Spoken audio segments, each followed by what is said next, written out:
दोस्तों, आज विश्व की दो सबसे खतरनाक टीमों के बीच राजकोट के निरंजन शाह स्टेडियम में भारत और न्यूजीलैंड के बीच सीरीज का दूसरा वनडे मुकाबला खेला गया, जो किसी फिल्म की कहानी से कम रोमांचक नहीं था, क्योंकि इस मैच में रनों का सैलाब आया और अंत तक जीत के लिए दोनों टीमों के बीच जबरदस्त खींचातानी देखने को मिली और अंत में जो हुआ उसने सभी को हैरान कर दिया।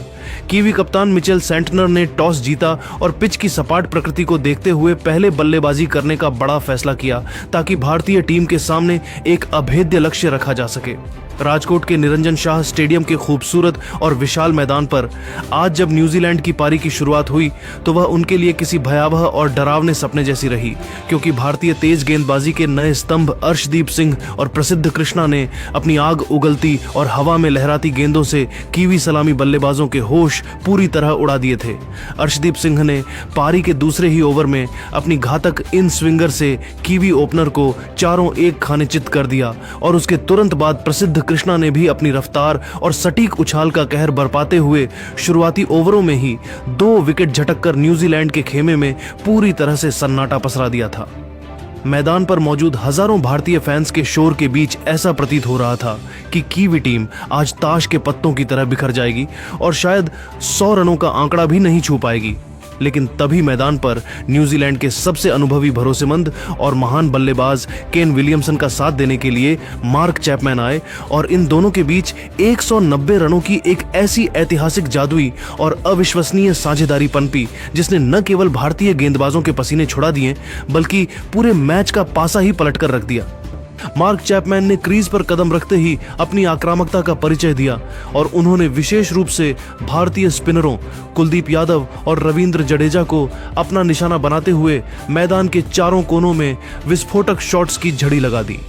चैपमैन की इस बेखौफ बल्लेबाजी ने भारतीय कप्तान शुभमन गिल की चिंताएं काफी ज्यादा बढ़ा दी थीं, क्योंकि वह बहुत ही कम गेंदों पर 82 रनों की एक अत्यंत महत्वपूर्ण, तेजतर्रार और प्रभावकारी पारी खेल चुके थे, जिसने न्यूजीलैंड को संकट से बाहर निकालकर एक मजबूत स्थिति में खड़ा कर दिया था। चैपमैन की इस पारी ने केन विलियमसन को दूसरे छोर पर जमने का पूरा समय दिया और इन दोनों बल्लेबाजों ने मिलकर राजकोट की सपाट पिच का बखूबी फायदा उठाते हुए भारतीय फील्डरों को असहाय कर दिया था। कीवी टीम ने इस साझेदारी के दम पर न केवल मैच में वापसी की बल्कि भारतीय आक्रमण को पूरी तरह से दिशाहीन होने पर मजबूर कर दिया, जिससे वडोदरा के इस मैदान पर रनों का अंबार लगना शुरू हो गया था।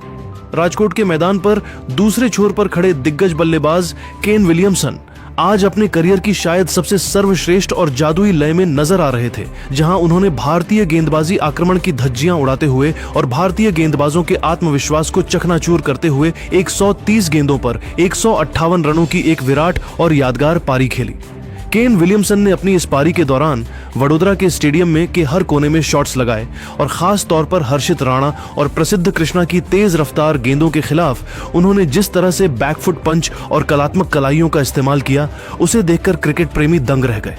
विलियमसन की बल्लेबाजी में आज गजब का संयम और आक्रामकता का संतुलन दिखा, जहां उन्होंने पहले अपनी पारी को बुना और सेट होने के बाद स्पिनरों के खिलाफ कदमों का इस्तेमाल करते हुए लॉन्ग ऑन और काउ कॉर्नर के ऊपर से कई दर्शनीय हवाई प्रहार किए। केन विलियमसन की इस पारी में उनकी क्लास और नजाकत का अद्भुत संगम देखने को मिला, जिसमें उनके बल्ले से निकले 16 कड़क पारंपरिक चौके और 5 गगनचुंबी छक्के शामिल थे, जिससे स्टेडियम में मौजूद दर्शकों ने भी उनकी विश्व स्तरीय बल्लेबाजी का जमकर लुत्फ उठाया और उनकी हर बाउंड्री पर तालियां बजाकर उनका स्वागत किया।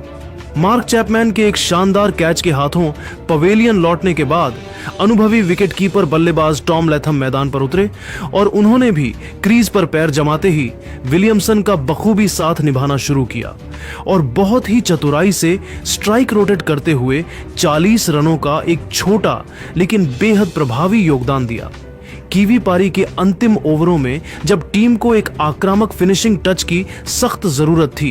तब माइकल ब्रेसवेल ने मैदान पर आते ही अपने हाथ खोल दिए और तूफानी अंदाज में मात्र 32 गेंदों पर 50 रन कूटकर भारतीय फील्डरों को पूरी तरह से असहाय कर दिया। ब्रेसवेल के इन प्रहारों ने भारतीय डेथ ओवरों के गेंदबाजों की लाइन और लेंथ को पूरी तरह से बिगाड़ दिया था और कीवी टीम के स्कोरिंग रेट को 7वें आसमान पर पहुंचा दिया। इन सभी बल्लेबाजों के संयुक्त और शानदार प्रदर्शन की बदौलत न्यूजीलैंड की टीम ने निर्धारित 50 ओवरों के खेल के बाद स्कोरबोर्ड पर 340 रनों का एक विशाल और पहाड़ जैसा योग खड़ा कर दिया, जिसने भारत के लिए इस दूसरे वनडे को जीतने की राह को बेहद चुनौतीपूर्ण और मुश्किल बना दिया था। इस विशाल लक्ष्य के दबाव में अब भारतीय टीम के युवा बल्लेबाजों की असली परीक्षा होने वाली थी, क्योंकि राजकोट की पिच अब थोड़ा धीमा बर्ताव कर रही थी और न्यूजीलैंड के पास मिचेल सैंटनर जैसा अनुभवी स्पिन गेंदबाज मौजूद था। 341 रनों के इस बेहद कठिन, विशाल और चुनौतीपूर्ण लक्ष्य का पीछा करने उतरी भारतीय टीम की ओर से अनुभवी सलामी बल्लेबाज रोहित शर्मा और युवा कप्तान शुभमन गिल ने शुरू से ही बेखौफ और आक्रामक रुख अपनाया और कीवी तेज गेंदबाजों पर जबरदस्त प्रहार करते हुए राजकोट के मैदान के चारों ओर रनों की बारिश कर दी। इन दोनों दिग्गज ओपनर्स ने अपनी तूफानी बल्लेबाजी से न्यूजीलैंड के आक्रमण को पूरी तरह बैकफुट पर धकेला और पहले 7 ओवरों के खेल में ही स्कोरबोर्ड पर 55 रन जोड़कर एक ऐसी धमाकेदार शुरुआत की जिसने वडोदरा के स्टेडियम में मौजूद हजारों भारतीय फैंस के बीच जीत की नई उम्मीद जगा दी थी। भारतीय पारी की शुरुआत में जब रोहित शर्मा और शुभमन गिल की जोड़ी न्यूजीलैंड के गेंदबाजों पर कहर बनकर टूट रही थी, तभी 8वें ओवर में गेंदबाजी करने आए कीवी टीम के चतुर और अनुभवी तेज गेंदबाज जेकब डफी ने अपनी रणनीति में एक बड़ा बदलाव किया और रोहित को फंसाने के लिए एक बहुत ही जबरदस्त गति से अंदर की तरफ आती हुई इन स्विंगर गेंद डाली, जिस पर रोहित शर्मा जैसा दिग्गज बल्लेबाज भी पूरी तरह से चकमा खा गया।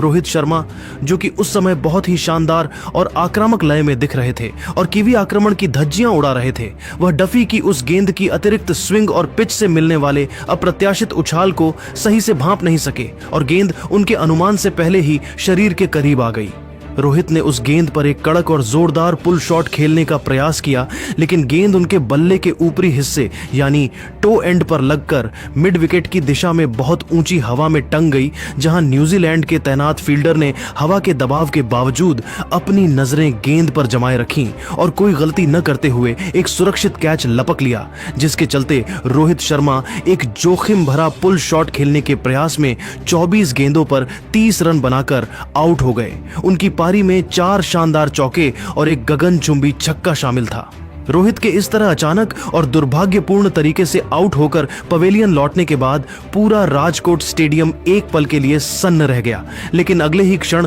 पूरे मैदान में कोहली कोहली के कान फाड़ देने वाले नारे गूंजने लगे, क्योंकि दुनिया के सबसे बड़े चेस मास्टर और लाखों दिलों की धड़कन विराट कोहली क्रीज की ओर बढ़ रहे थे।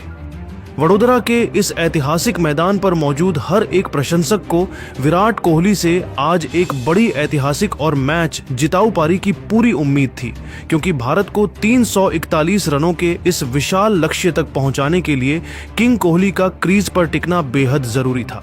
किंतु आज क्रिकेट के भगवान को कुछ और ही मंजूर था और विराट की किस्मत ने उनका साथ नहीं दिया, क्योंकि 11वें ओवर में गेंदबाजी करने आए कीवी टीम के अनुभवी स्पिनर माइकल ब्रेसवेल ने अपनी जादुई फिरकी का ऐसा मायाजाल बुना कि विराट कोहली उनकी टर्न और फ्लाइट होती गेंद पर पूरी तरह बीट हो गए। विराट कोहली ने एक सीधा डिफेंस करने का प्रयास किया, लेकिन गेंद उनकी उम्मीद से अधिक टर्न हुई और उनके बल्ले को छकाती हुई सीधे पैड्स पर जा लगी, जिसके बाद अंपायर ने बिना देरी किए उन्हें LBW आउट करार दे दिया और कोहली 12 गेंदों पर मात्र 8 रन बनाकर पवेलियन की ओर लौट गए। उनकी पारी में सिर्फ एक चौका शामिल था।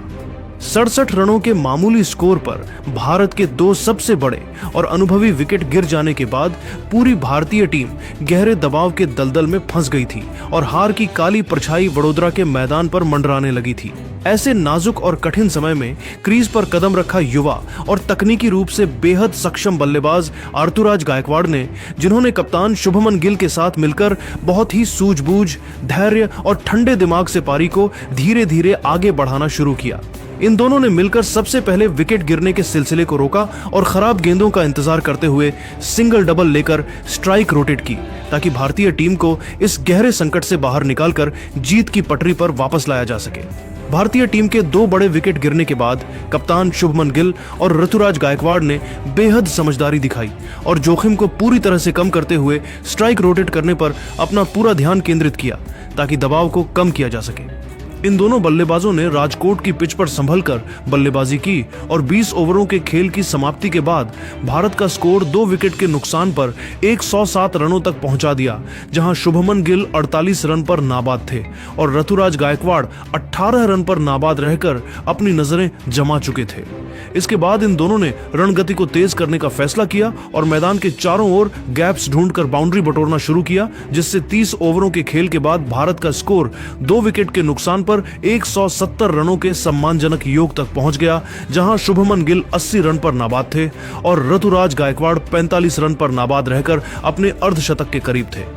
शुभमन गिल ने यहां से अपना रौद्र रूप धारण किया और न्यूजीलैंड के गेंदबाजों पर किसी भूखे शेर की तरह टूट पड़े, जहां उन्होंने 34वें ओवर में गेंदबाजी करने आए अनुभवी मैट हेनरी की पहली ही गेंद पर एक्स्ट्रा कवर की दिशा में एक दर्शनीय और शानदार चौका जड़कर अपना बेमिसाल शतक पूरा किया, जिसके बाद पूरा राजकोट स्टेडियम भारत के नारों से गूंज उठा और भारत का स्कोर 200 रनों के पार चला गया। जीत के लिए अब अंतिम 16 ओवरों के रोमांचक खेल में 141 रनों की भारी भरकम दरकार थी और गिल तथा गायकवाड़ ने आक्रामक रुख अपनाते हुए कीवी आक्रमण की धज्जियां उड़ानी शुरू कर दी। लेकिन तभी 38वें ओवर में गेंदबाजी करने आए जेकब डफी ने अपनी एक चतुर स्लोअर बॉल पर गिल को पूरी तरह छका दिया। शुभमन गिल एक और बड़ा हवाई शॉट खेलने के प्रयास में गेंद की गति को भांप नहीं सके और बाउंड्री पर लपके गए, जिसके चलते शुभमन गिल 112 गेंदों पर 128 रनों की एक कप्तानी पारी खेलकर आउट हो गए। उनकी पारी में 14 कड़क चौके और 3 गगनचुंबी छक्के शामिल थे। शुभमन गिल के एक यादगार शतक के बाद आउट होने से मैदान पर थोड़े समय के लिए सन्नाटा पसर गया था, लेकिन तभी अनुभवी और भरोसेमंद बल्लेबाज के एल राहुल ने क्रीज पर कदम रखा और उनके आने से भारतीय टीम को एक नई मजबूती मिली। दूसरी ओर क्रीज पर पहले से ही पैर जमा चुके ऋतुराज गायकवाड़ ने अब जिम्मेदारी अपने कंधों पर लेने का फैसला किया और उन्होंने कीवी गेंदबाजों के खिलाफ अपने गियर बदलते हुए मैदान के हर कोने में आकर्षक प्रहार करना शुरू कर दिया। गायकवाड़ ने अपनी तकनीक और ताकत का बेजोड़ संगम दिखाते हुए कीवी स्पिनरों और तेज गेंदबाजों की जमकर खबर ली और 43वें ओवर में एक बहुत ही खूबसूरत कवर ड्राइव खेलकर राजकोट के मैदान पर अपना ऐतिहासिक और शानदार शतक पूरा किया, जिसे देखकर डग आउट में बैठे कोच और साथी खिलाड़ी खुशी से झूम उठे। हालांकि क्रिकेट अनिश्चितताओं का खेल है और इसी रोमांच के बीच 44वें ओवर में गेंदबाजी करने आए न्यूजीलैंड के कप्तान मिचेल सेंटनर ने अपनी अनुभवी और चतुर फिरकी का जादू दिखाया, जिससे मैच ने एक बार फिर करवट ले ली। सेंटनर ने गेंद की गति में थोड़ा बदलाव किया और हवा में थोड़ी फ्लाइट दी, जिस पर ऋतुराज गायकवाड़ गच्चा खा गए। गायकवाड़ कवर्स के ऊपर से एक ऊंचा और आक्रामक शॉट खेलने के प्रयास में गेंद को सही से टाइम नहीं कर सके और गेंद बल्ले के ऊपरी हिस्से पर लगकर पॉइंट पर खड़े फील्डर के हाथों में एक सीधा कैच थमा बैठी, जिसके चलते शानदार बल्लेबाजी कर रहे ऋतुराज गायकवाड़ 92 गेंदों पर 109 रन बनाकर आउट हो गए। उनकी पारी में 11 कड़क चौके और 2 गगनचुंबी छक्के शामिल थे। गायकवाड़ के आउट होने के बाद एक बार फिर मैच में रोमांच चरम पर पहुंच गया था, क्योंकि न्यूजीलैंड ने मैच में वापसी की हल्की सी उम्मीद जगा ली थी और भारतीय फैंस की धड़कनें तेज हो गई थीं। राजकोट के मैदान पर जब अंतिम 5 ओवरों का खेल बचा था तो भारत को जीत के लिए 41 रनों की एक कठिन और चुनौतीपूर्ण दरकार थी और पूरे स्टेडियम में तनाव का माहौल साफ महसूस किया जा सकता था, क्योंकि विकेट गिर चुके थे। ऐसे नाजुक समय में केएल राहुल का साथ निभाने के लिए भारतीय टीम के सबसे विस्फोटक बल्लेबाज ऋषभ पंत मैदान पर उतरे और उन्होंने क्रीज पर कदम रखते ही अपने स्वाभाविक और बेखौफ अंदाज में बल्लेबाजी करना शुरू कर दिया। पंत ने 45वें ओवर में गेंदबाजी करने आए जेकब डफी के खिलाफ पहली ही गेंद से मोर्चा खोल दिया और उनकी लाइन लेंथ को पूरी तरह से तहस नहस करते हुए उस एक ही ओवर में 2 गगनचुंबी छक्के और 2 अत्यंत कड़क चौके जड़कर मैच का पासा पूरी तरह भारत की मुट्ठी में कर दिया। पंत के इस जवाबी हमले ने कीवी कप्तान मिचेल सेंटनर को पूरी तरह से बैकफुट पर धकेल दिया था और भारतीय फैंस खुशी से झूम उठे थे, क्योंकि रनों का अंतर अब बहुत कम रह गया था। लेकिन क्रिकेट अनिश्चितताओं का खेल है और 46वें ओवर में जब जेकब डफी फिर से गेंदबाजी करने आए तो उन्होंने गजब की मानसिक मजबूती दिखाते हुए जबरदस्त वापसी की और ऋषभ पंत को अपने जाल में फंसाकर भारतीय खेमे की धड़कनें एक बार फिर से तेज कर दी। ऋषभ पंत एक और बड़ा हवाई शॉट खेलने के प्रयास में गेंद की गति को सही से भांप नहीं सके और गेंद बल्ले के ऊपरी हिस्से पर लगकर सीधे फील्डर के हाथों में समा गई, जिसके चलते ऋषभ पंत मात्र 8 गेंदों पर 24 रनों की एक छोटी लेकिन अत्यंत तूफानी और प्रभावकारी पारी खेलकर आउट हो गए। उनकी पारी में 2 शानदार चौके और 2 छक्के शामिल थे। पंत के इस तरह आउट होने के बाद एक बार फिर मैच में रोमांच वापस आ गया था, क्योंकि भारत को अब अंतिम 18 गेंदों पर जीत के लिए मात्र 11 रनों की जरूरत थी। मैदान पर अब सन्नाटा पसरा हुआ था और दबाव के इस माहौल में केएल राहुल का साथ देने के लिए अनुभवी ऑलराउंडर रविंद्र जडेजा क्रीज पर उतरे। केएल राहुल उस समय 44 रन पर नाबाद थे और बहुत ही संभल कर खेल रहे थे, जबकि जडेजा ने आते ही अपनी बॉडी लैंग्वेज से यह साफ कर दिया था कि वह मैच को अंतिम ओवर तक नहीं ले जाना चाहते हैं। इन दोनों अनुभवी खिलाड़ियों के कंधों पर अब जिम्मेदारी थी कि वे बिना किसी और नुकसान के भारत को जीत की दहलीज के पार ले जाएं और राजकोट के इस ऐतिहासिक मैदान पर टीम इंडिया का परचम लहराएं। मैच के अंतिम पलों में जब पूरा राजकोट स्टेडियम रोमांच की पराकाष्ठा पर था, तब केएल राहुल ने 48वें ओवर में गेंदबाजी करने आए लंबे कद के तेज गेंदबाज कायल जेमिसन के खिलाफ अपनी गजब की एकाग्रता और क्लास का प्रदर्शन किया। राहुल ने जेमिसन की एक तेज लेंथ बॉल को भांपते हुए मिड ऑन की दिशा में एक अत्यंत कड़क और कलात्मक चौका जड़ा, जिसने न केवल भारत को जीत के बिल्कुल करीब पहुंचा दिया, बल्कि इसी शानदार शॉट के साथ केएल राहुल ने अपना एक और अत्यंत धैर्यपूर्ण और महत्वपूर्ण अर्धशतक भी पूरा किया, जिसके बाद वह 51 रन पर नाबाद रहकर भारतीय पारी को फिनिश करने की ओर बढ़ रहे थे। 49वें ओवर में गेंदबाजी करने आए कीवी टीम के सबसे सफल गेंदबाज जेकब डफी, और इस ओवर में दर्शकों की सांसें थम सी गई थीं, क्योंकि डफी ने एक बार फिर अपने अनुभव का लोहा मनवाया और पहली 4 गेंदें इतनी सटीक और कसी हुई डाली जिस पर केएल राहुल और रविंद्र जडेजा चाहकर भी कोई रन नहीं बना सके। पूरा दबाव अब भारतीय बल्लेबाजों पर शिफ्ट हो चुका था और ऐसा लग रहा था कि मैच अंतिम ओवर तक खिंच जाएगा, लेकिन तभी ओवर की 5वीं गेंद पर सर रविंद्र जडेजा ने अपने चिर परिचित अंदाज में मैच का रुख पलट दिया। जडेजा ने डफी की रणनीति को पहले ही भांप लिया था और जैसे ही डफी ने एक छोटी और शरीर की तरफ आती गेंद डाली, जडेजा ने अपनी ताकत और बेजोड़ क्लास का अद्भुत संगम दिखाते हुए एक शानदार और गगनचुंबी पुल शॉट खेल दिया। गेंद बल्ले से टकराते ही रॉकेट की गति से स्टैंड्स में जा गिरी और इस छक्के के साथ ही जडेजा ने भारत को इस हाई वोल्टेज और सांसें रोक देने वाले मैच में 5 विकेट से एक ऐतिहासिक और कभी न भूलने वाली जीत दिला दी। इस धमाकेदार और अविश्वसनीय जीत के साथ ही भारतीय टीम ने 3 मैचों की इस महत्वपूर्ण वनडे सीरीज में 2-0 की अजेय बढ़त बनाकर सीरीज को अपने नाम कर लिया है और कीवी टीम के सीरीज जीतने के अरमानों पर पूरी तरह से पानी फेर दिया है। पूरे टूर्नामेंट में शानदार नेतृत्व करने वाले और इस कठिन रन चेज में 128 रनों की एक बेमिसाल और कप्तानी पारी खेलने वाले शुभमन गिल को उनके इस शानदार और धैर्यपूर्ण शतकीय प्रदर्शन के लिए मैन ऑफ द मैच के प्रतिष्ठित पुरस्कार से नवाजा गया है। राजकोट के मैदान पर भारतीय खिलाड़ियों का यह जश्न लंबे समय तक याद रखा जाएगा, जिसने यह साबित कर दिया कि दबाव के क्षणों में भारतीय बल्लेबाजी का कोई मुकाबला नहीं है। तो दोस्तों, आपके हिसाब से भारत की इस शानदार जीत के पीछे का असली हीरो कौन था? अपनी कीमती राय हमें कमेंट बॉक्स में जरूर बताएं और अगर आपको यह वीडियो पसंद आया तो इस वीडियो को लाइक और शेयर करें और हमारे चैनल को सब्सक्राइब करना ना भूलें। जय हिंद, जय भारत।